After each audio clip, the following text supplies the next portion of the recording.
کیا امریکہ کے پاس صرف 10 روز کا اسلحہ باقی رہ گیا؟ عمران خان کی ملاقاتوں پر پابندی کے خلاف درخواست کا سپریم کورٹ نے کیا جواب دیا؟ اور نورین خان صاحبہ نے NCCIA میں جواب کیا داخل کرایا؟ ہندوستان میں کاکروچ پارٹی کو کچلنے کا مودی ایکشن۔ ناظرین، امید ہے آپ خیریت سے ہوں گے۔ ہر خبر کے اندر چھپی ایک خبر ہی اصل میں خبر ہوتی ہے، اور اس پر ہم آپ کے سامنے اپنا تجزیہ پیش کرتے ہیں۔ آج کی اہم خبریں کچھ یوں ہیں: کیا امریکہ کے پاس صرف 10 روز کا اسلحہ باقی رہ گیا؟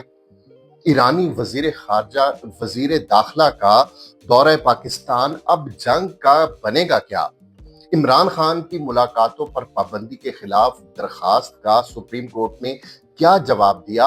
اور نورین خان صاحبہ نے NCCIA میں جواب کیا داخل کرایا؟ آخر میں ہندوستان میں کاکروچ پارٹی کو کچلنے کا مودی ایکشن۔ اب چلتے ہیں خبروں کی تفصیل کی طرف۔ یہ سوال بہت زیادہ اس وقت منظر عام پر گردش کر رہا ہے: کیا امریکہ کے پاس صرف 10 روز کا اسلحہ باقی رہ گیا؟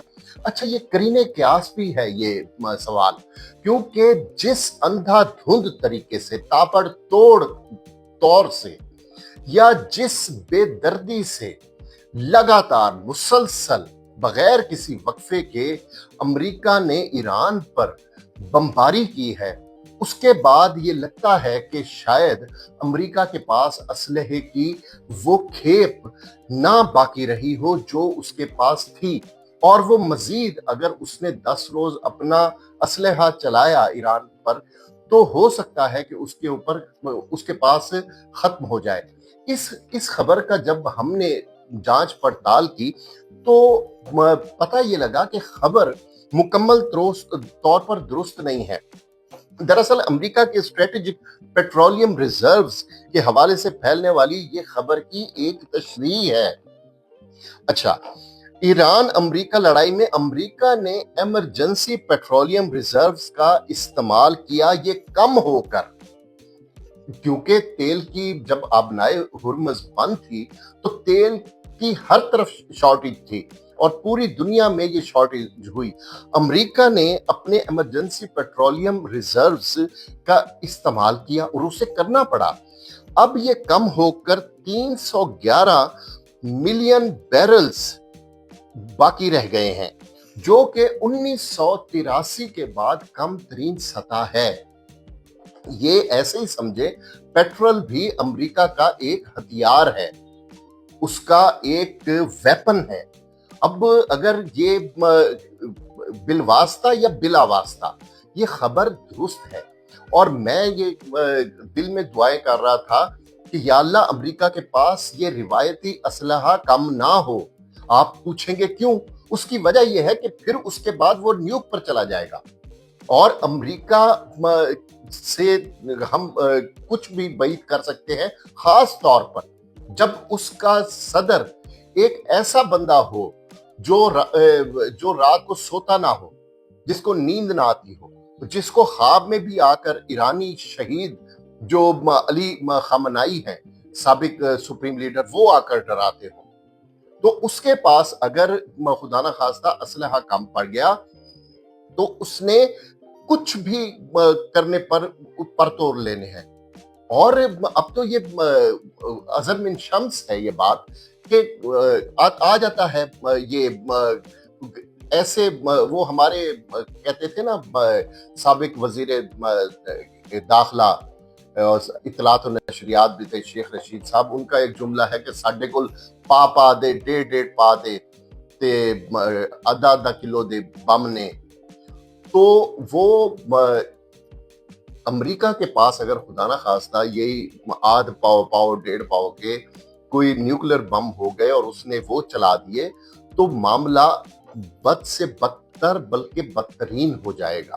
اس لیے دعا یہ کرنی چاہیے کہ یہ جو جنگ ہے وہ روایتی ہتھیاروں سے ہی لڑی جائے، اور آخر میں، کیونکہ ہر جنگ کا جو آخر ہے اس کا تصفیہ مذاکرات کی میز پر ہونا ہے، اور مذاکرات کی جو متحرک قوتیں ہیں وہ اپنا زور لگا رہی ہیں۔ اس لیے دعا کرنی چاہیے کہ ایک روایتی اسلحہ ختم نہ ہو۔ اب آتے ہیں کہ 2 ہلاک ہوئے ہیں امریکی فوجی۔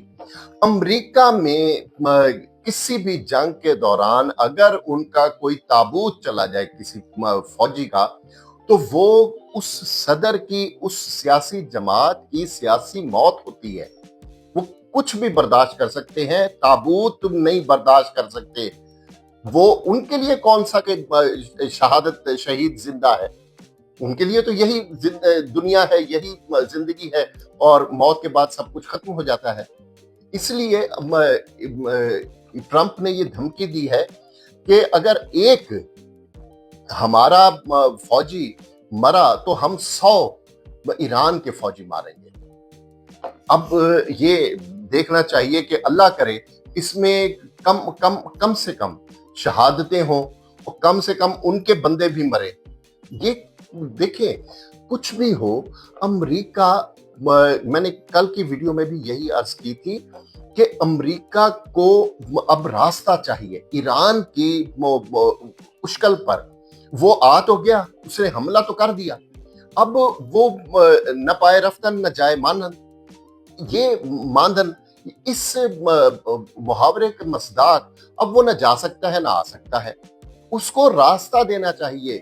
یہ اسی طرح ہے کہ جیسے کوئی زخمی سانپ کمرے میں گھس آئے اور آپ کے پاس اسے مارنے کا کوئی ہتھیار نہ ہو، تو آپ کوشش کرتے ہیں کہ کھڑکیاں اور دروازے کھول دیں تاکہ وہ سانپ اسے راستہ دیں آپ، اور وہ باہر نکل جائے، آپ کو نقصان پہنچائے بغیر۔ اس وقت امریکہ کی سچویشن وہ ایک زخمی سانپ کی سی ہے، اور ہمیں یہ دعا کرنی چاہیے کہ اسے راستہ ملے اور ایران یہ راستہ دے۔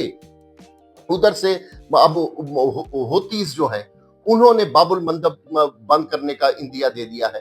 اگر سعودی عرب کی سپلائی رکی تو اس میں پاکستان کو سب سے زیادہ نقصان ہے، کیونکہ پاکستان کی تیل کی غالب ترین ترسیلات تو آتی ہیں سعودی عرب سے۔ تو اس وجہ سے دعا یہ کرنی چاہیے کہ اب بہت جنگ ہو چکی، سب ہر کسی نے اپنا زور بازو آزما کر دیکھ لیا، اب عقل کو بروئے کار آنا چاہیے اور مذاکرات کی میز پر بیٹھ کر اس جنگ کا بھی خاتمہ کرنا چاہیے۔ پہلی جنگ عظیم ہو، دوسری جنگ عظیم ہو، یا یہ جو کہ تیزی سے تیسری جنگ عظیم کی طرف بڑھ رہی ہے، اس کا اختتام بھی مذاکرات کی میز پر ہی ہونا ہے، جس طرح پہلی اور دوسری جنگ عظیم کا ہوا تھا۔ اب آتے ہیں کہ عمران خان کے وکلاء نے ایک درخواست دی تھی کہ کافی مہینوں سے عمران خان کی ملاقاتوں پر پابندی ہے۔ انہوں نے سپریم کورٹ میں درخواست دائر کی۔ انہیں امید تھی کہ سپریم کورٹ ریلیف دے گی اور عمران خان کی ملاقاتوں پر پابندی ان کے اہل خانہ سے، ان کے وکلاء سے وہ ختم کر دے گی سپریم کورٹ۔ لیکن سپریم کورٹ نے جیل انتظامیہ سے جواب مانگ لیا، رپورٹ طلب کر لی، ملاقاتوں کا حساب مانگ لیا، تو 3 ہفتے کا ٹائم دے دیا۔ ان ادر ورڈز، سرے دست عمران خان کی یہ درخواست بھی اس کو وہ پذیرائی نہیں ملی، اور یہاں بھی ناکامی ہوئی ہے۔ خیر، یہ وقتی ناکامی ہے، اس پر کیا بات کریں۔ اب آتے ہیں نورین خان نیازی صاحبہ کے بارے میں، جنہوں نے ایک ایسا بیان دے دیا جو کہتے ہیں نا کہ unwanted، جس سے اوائڈ بھی کیا جا سکتا تھا، وہ بیان دیا۔ اور آپ کو پتا ہے کہ اس بیان کو جس طرح انڈین میڈیا نے اچھالا ہے، وہ ایسے لگتا تھا کہ خدا نہ خواستہ نورین صاحبہ انڈیا میڈیا کی ترجمان بن کر انہوں نے یہ بیان دیا ہے۔ اس حوالے سے انہیں کچھ خیال کرنا چاہیے تھا۔ خیر، میں نے پہلے بھی یہی کہا تھا کہ وہ ایک غیر سیاسی خاتون ہیں، انہیں لفظوں کا چناؤ نہیں آتا، یہ ان کی مجبوری ہے، ساری زندگی ایک گھریلو عورت ہے، لیکن وہ گوشت پوست کی تو بنی ہوئی ہے نا۔ انہوں نے، ان کا بھائی جس کی عمر 75 برس ہے وہ جیل میں ہے، اور ان کا بیٹا حسام جو نیازی ہے وہ 10 سال کے لیے وہ جیل میں بند ہے۔ تو وہ عورت، وہ ایک بہن، وہ ایک ماں کیا کرے؟ وہ اس طرح کے بیانات نہ دے تو کیا دے؟ لیکن خیر انہیں یہ بیان نہیں دینا چاہیے تھا. انہیں ان کی طلبی ہوئی تھی NCCIA میں، تب انہوں نے ان کے وکیل نے جواب جمع کرایا کہ وہ اس وقت ملک سے باہر ہیں اور ہمیں مزید ٹائم دیا جائے. خیر انہوں نے تو 4 ہفتوں کا مانگا ٹائم، لیکن NCCIA نے انہیں دوبارہ طلب کر لیا ہے. اللہ کرے یہ کسی نہ کسی کروٹ یہ بیٹھے. پھر پتہ نہیں میرے ذہن میں کیوں مولانا فضل الرحمان صاحب آ رہے ہیں. یہ جیسے ہی میں نے نورین نیازی صاحبہ کا ذکر کیا، فضل الرحمان صاحب کود کے آ گئے ہیں ذہن. اس کی وجہ یہ ہے کہ انہوں نے بھی تو اسٹیبلشمنٹ اور فوج کے خلاف بلو دا بیلٹ ایک بار نہیں 2 بار، ایک بار تو بیان دے دیا نا، اس کے بعد انہوں نے جلتی پر تیل کیا، وہ آتش گیر کوئی بہت بڑا آتش گیر مادہ اس پر پھینک دیا. تیل تو پھر چند ثانے جلتا ہے پھر بجھ جاتا ہے. تو اب ان کو کسی نے طلب نہیں کیا. کیا اس کی وجہ یہ ہے کہ اسٹیبلشمنٹ یا حکومت یہ سوچ رہی ہے کہ سیاسی طاقت ختم ہو گئی PTI کی، اس لیے ہم عمران خان کی بہن کو بھی بلا سکتے ہیں، ان کو جو بھی کرنا ہو ہم کر سکتے ہیں، جس طرح رگیدنا ہو رگید سکتے ہیں. لیکن چونکہ مولانا فضل الرحمان صاحب کے پاس ایک سیاسی قوت بھی ہے اور عددی وہ اکثریت بھی رکھتے ہیں، ان کے پاس مدرسے کے طلباء ہیں اور ان کے پاس ایک اپنی JUI فے کی ایک ایسی فورس ہے جس کے مظاہرے ہم نے چند برس پہلے دیکھے تھے، اور وہ ان کی ٹریننگ ہو رہی تھی اور اللہ جانے پتہ نہیں کیا کیا ہو رہا تھا.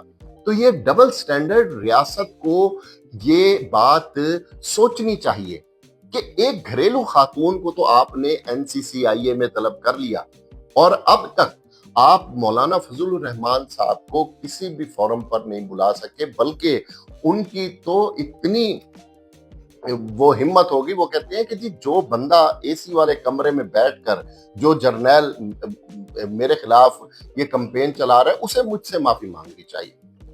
سرائکی میں کہتے ہیں اٹھ نہ روویں تے بورے روویں جیڑے لڈے آندے ہوئیں. یعنی جو اونٹوں پر جو بورے رکھے ہوتے ہیں وہ اصل میں تو بوجھ اونٹ پر پڑ رہا ہوتا ہے نا. اونٹ کو رونا چاہیے، اونٹ کو بلبلانا چاہیے، چیخنا چلانا چاہیے.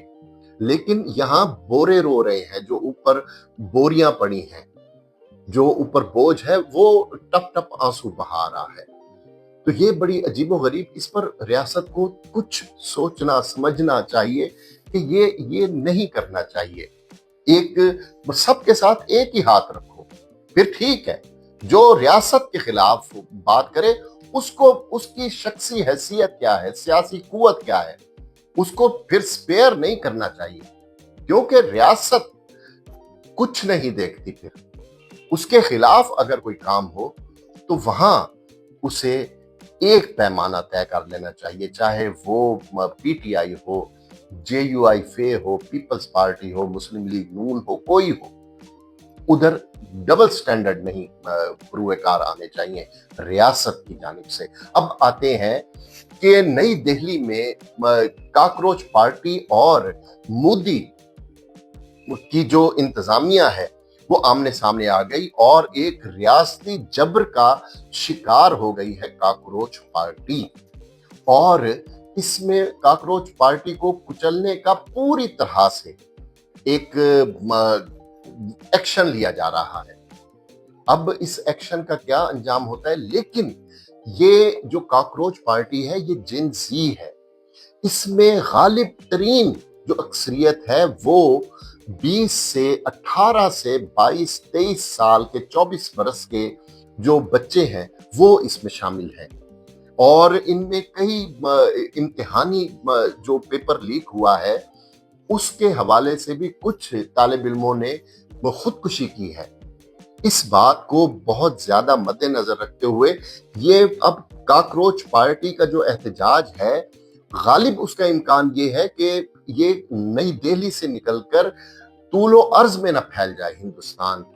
میں آج ایک ٹویٹر پر دیکھ رہا تھا ایک ویڈیو، اس میں اپنے جوان سال بچوں کے ساتھ نصیر الدین شاہ صاحب کھڑے تھے جو انڈیا کے بے بدل اداکار ہیں، وہ بھی خاموش تماشائی بن کر، وہ انہوں نے کوئی زبان سے ایک لفظ نہیں نکالا، ایک کھمبے کے ساتھ ٹیک لگا کر بس وہ کھڑے تھے، اپنا احتجاج ریکارڈ کرا رہے تھے۔ اور یہی خوبصورت طریقہ ہے اپنا احتجاج ریکارڈ کروانے کا۔ اب اگر کاکروچ پارٹی یہ اگر گٹروں سے نکل کر، میں انورٹڈ کاماز میں کہہ رہا ہوں، یہ گٹروں سے نکل کر پورے ہندوستان میں پھیل گئی، تو مودی کو اس سے یہ پوچھنا چاہیے، پھر تیرا کیا ہوگا کالیا؟